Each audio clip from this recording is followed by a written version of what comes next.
Hi, this is George from Thomas Fan UK. And stay unlikely. Thank you so much.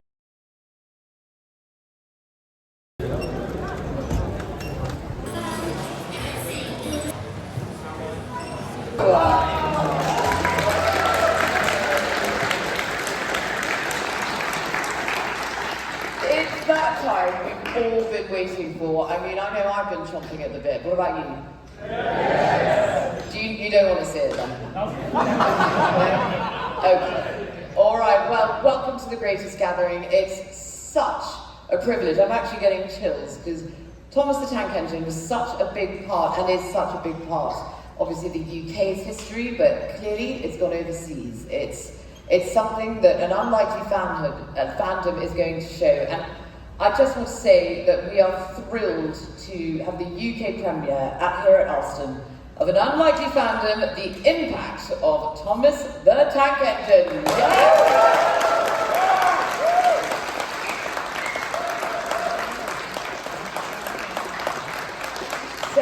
Without further ado, I would like to say that joining us is independent documentary and filmmaker Brannon Carty, who's behind the wonderful documentary we're about to see.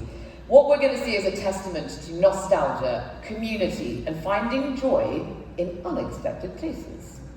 A lifelong Thomas fan, Brannon is going to bring an authentic perspective on the world of Thomas the Tank Engine fans and their love of the little blue engine. So let's give it up for Brannon Carty.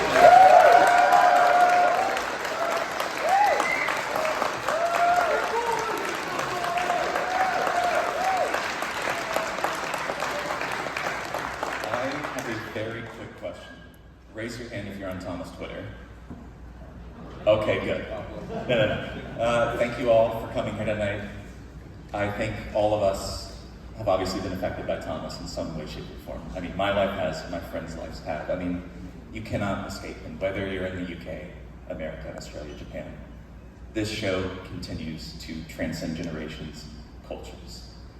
And that's kind of what this film's about anyway, so you'll figure it out. I'm really happy to be here. I want to thank Alston for letting us do this. I mean, I got to premiere the film 2 years ago in New York City with the woman who brought the show to life, Britt Allcroft, and me, as a special guest, and it's, yeah, right on, groovy. But yeah, it is so great to show it again, especially in the UK. You know, it felt, we were always waiting for the right moment to premiere in the UK, and when Alston came to us, we were like, yes, this is perfect. I would love to have Flying Scotsman basically sitting outside the theater. And I guess, who's ready to see how Thomas changed people's lives? Ruby. Let's talk to Ruby. Nice from the film, well done!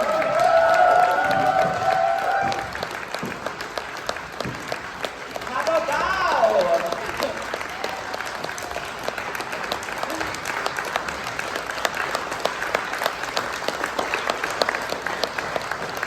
Yeah. Thomas is great, isn't it? Thank you so much, Brannon. Honestly, I mean, did anyone else just feel at home watching that? You know, it just really felt warm. We're not in a massive depot. We're all in our living rooms, really, watching with Brannon. Brannon, I am going to throw it over to the audience, but I just wanted to ask you, who is that film for? The first answer is it's for my mom, because she is my biggest supporter, and I love her dearly, and she was the only parent that was supportive of this entire endeavor and never told me to grow out of it. My dad didn't really feel the same way. It's okay, whatever. But then it's also for whoever is in the audience, whoever felt alone and felt like you were weird. You're not weird. I mean, we're a little weird, let's be real here. But you're not weird. There were so many people that came up to me and said, especially at the US premiere, I wish I'd had this film 10 years ago when my parents didn't quite get it. And so it's for you, you know, you're never alone. People are always going to be with you in whatever cause that you're a part of. And it's always cooler if it's with Thomas. And I suppose my question for you is, what is the most surprising discovery that you made during the film? Actually, maybe about yourself. I was amazed at how much patience I had with editing. this thing. But more importantly, I was very surprised to discover how many people wanted to come forward with it. Because I think, you know, speaking personally, sometimes you do want to keep it a secret, you don't want to be open about it. But most people in this film, I mean, you had a ton of names, whatever, they wanted to celebrate it, and I think that was great. That was surprising. Yeah, it's amazing as well. I mean, trains. What do you think the deep universal appeal? If we go beyond the faces, they chose to put it on trains. What's the deep universal appeal of trains, do you think, culturally? I think it's very tangible, and they're huge, and you know, it's kind of like everyone can appreciate a good car. I'm not a car guy, but if I see a Ferrari, I'm like, yeah, that's cool. When I see Flying Scotsman out there, I'm like, I don't know a whole lot about trains, but I'm like, that is huge. You have respect for this giant creature, if you will. And then, you know, especially here, train culture is so big that you have respect for it. Well, I suppose that brings me to my next question. I mean, given the US's sort of car-centric culture, that accounts for sort of it accounts for a strong, unlikely attachment as well, I suppose. You know, passenger train is much less prevalent and culturally central than, say, in Europe or Asia. It's wonderful that it's found its way over to the States, but what do you think, how did that happen, do you think? I think, at least like, you're right, train culture in the US is not the same here. I think all of us are aware of that. I mean, this is my second time in the UK. I'm still shocked how easy it is to get around here. If I wanted to go somewhere back home, I'd have to get in my car. I don't want to do that. But with Thomas, I really think it just came down to the source material was just that damn good. You know, and the characters are relatable. And it's just colorful, and at the end of the day, everyone can appreciate a nice, bright blue train. And there's something really powerful, I think, about connections and what trains represent. It's connections and relationship, and as you mentioned, it's very tangible. I just want to say thank you very, very much. I had a bunch of other questions that I won't bore anyone with, but I cried. I don't know if anyone else cried. Did anyone cry? Yeah. So I think we should probably give it to the audience. Does anyone have any questions? I think this gentleman here does.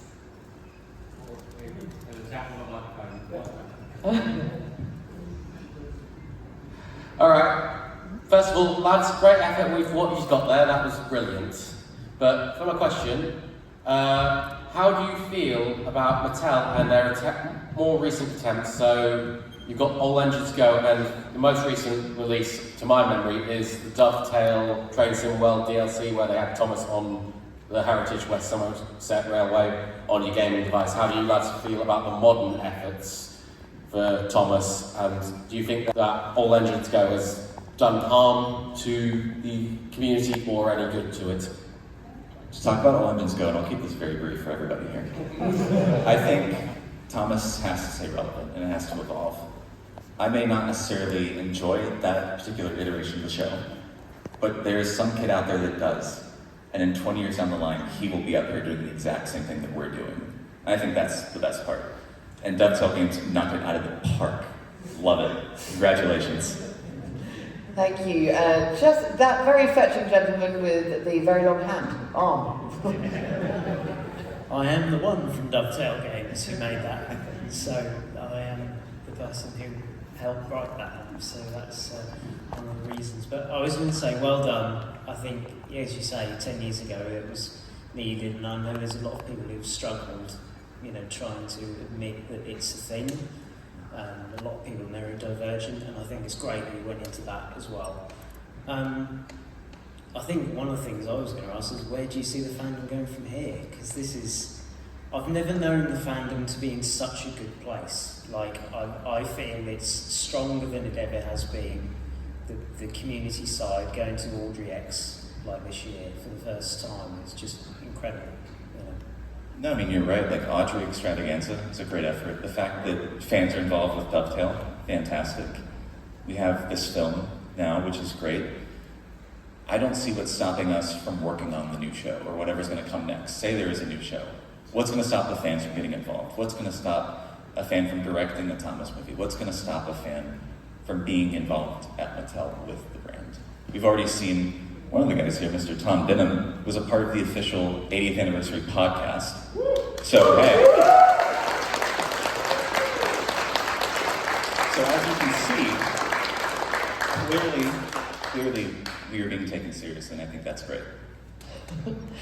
Good to hear. I think we have we'll come back to this side. I think we've got to go that side. There's a man in a hat that I'm really jealous of. Did you get it here? You did, didn't you? Yes. If the pilot had released the same time you were working on this, would it have had a mention in the film? Absolutely. The pilot's awesome. Sometimes I wish I could go back and add more to this film, but I shouldn't. Bad habit. So, yeah. I think this very insistent man with the beautiful hair. What are your thoughts on the Thomas fandom's overlap with other fandoms? Do you think it hurts or helps the brand? I always love it when I'm in other subcultures on the internet and I see art people. I'm like, all right, there we go. I think it's great because it also is nice to just have other interests, and maybe the effect that the Thomas fandom has will echo into other fandoms. Hopefully it does. Yes, I think that also just speaks a little bit to opening up and how Thomas helps everybody make a connection and open up a bit more. So it's just a dovetails. There we are. I think that we should have the lady in the back there.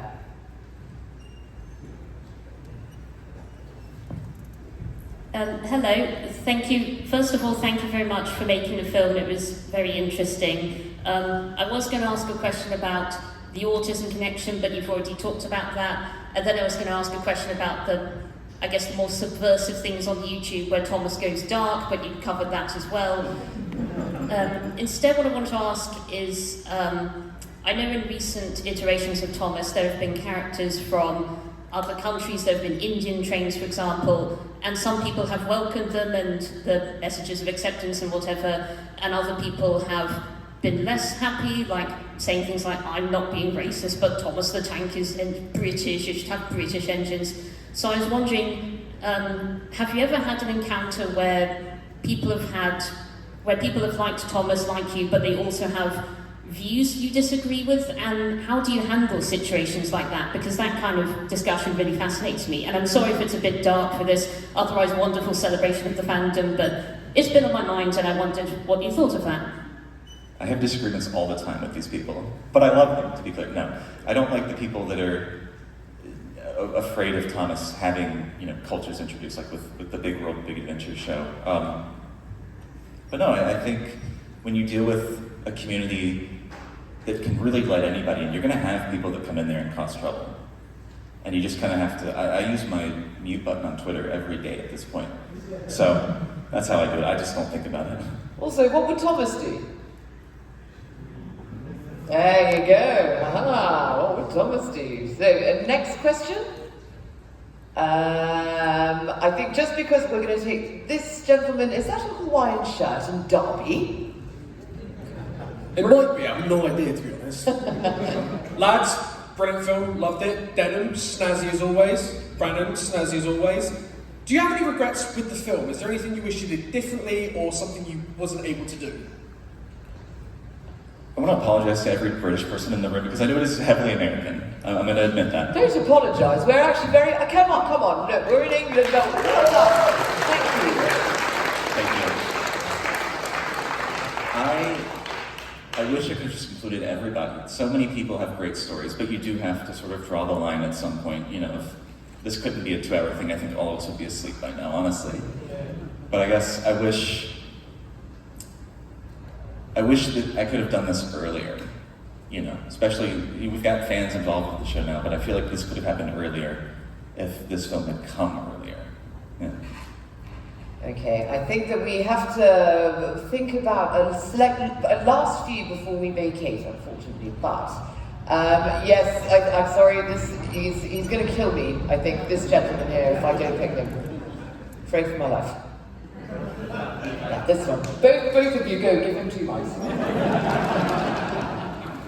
Once again, brilliant. It really helped me get over some emotions that I had from secondary when I was in school and got bullied for liking Thomas. really helped me out with that. My question to you is, how does it feel now you've premiered it in the home country of Thomas himself? And how much stress release is it? I'm gonna have a really good drink tonight. It feels great. Yeah, it's wonderful, and I was looking for any excuse to come over here, so. I think that we've enjoyed having you as well, and we've enjoyed seeing this immensely as well. That's a great question as well, and thank you for your candor. On this side, okay, I think we have a minor cameo celebrity right here. This gentleman, yes, with the bandana in the head. This gentleman here. I have transitioned since that film came out. I'm now a Debbie Doll. Hello. Oh, hello. Excuse me. Yes. It's fine. I've got two questions. First one is just because I thought it was funny.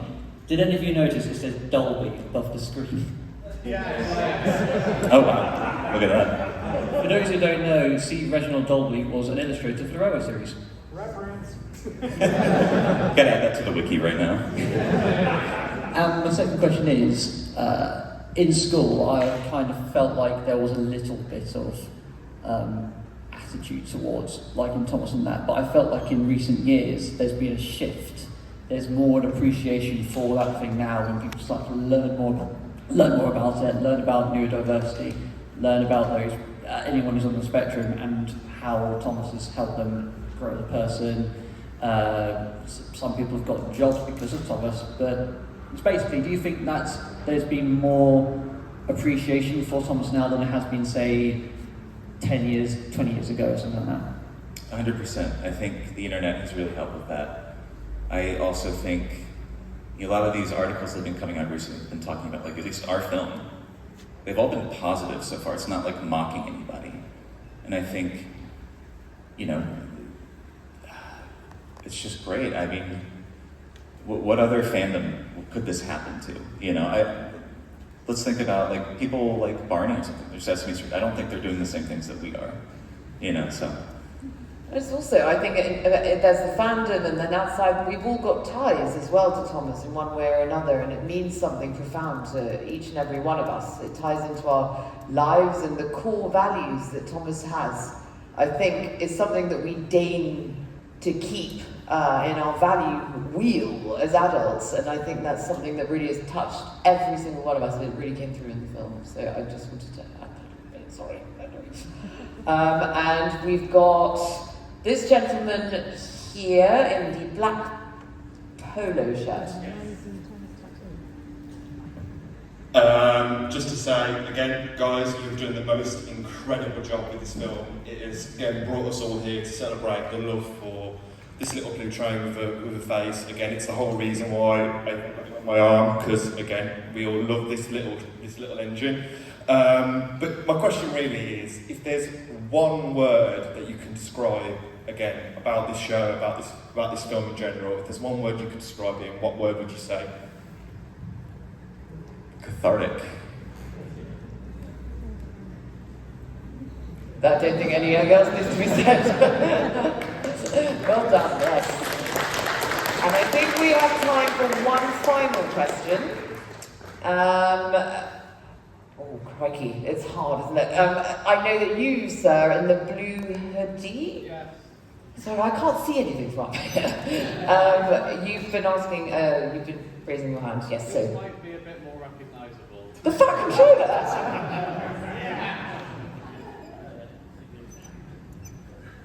Hello there.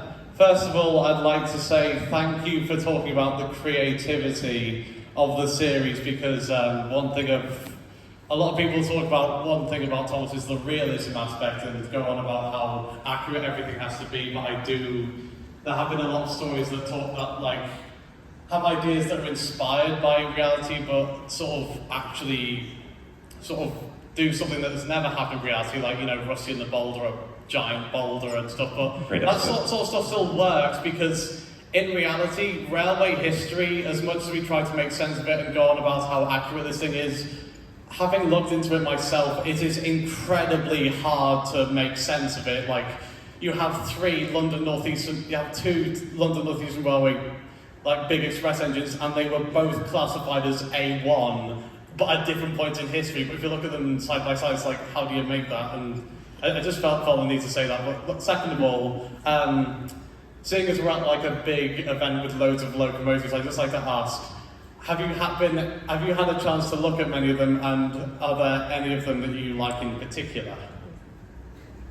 There is one particular engine I saw today that I have been dying to see in real life for a long time, and that, my friends, is Class 40, the diesel.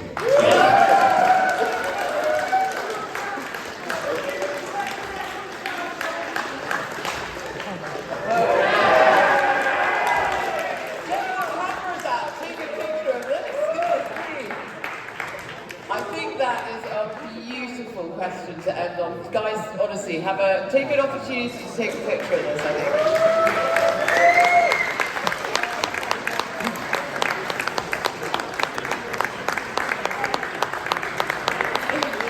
I mean, that couldn't have rounded up better. Thank you very much for your question. Brannon, the producers, thank you so much. And also,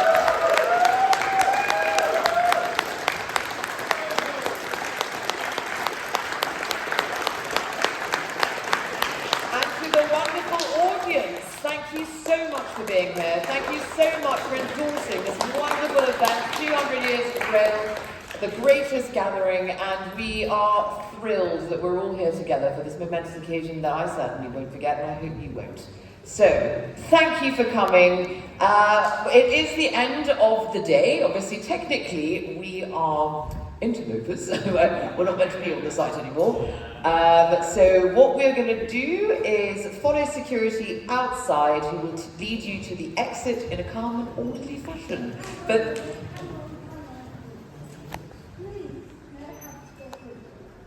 the autographs, yes. I mean, yes, absolutely. Okay, sure.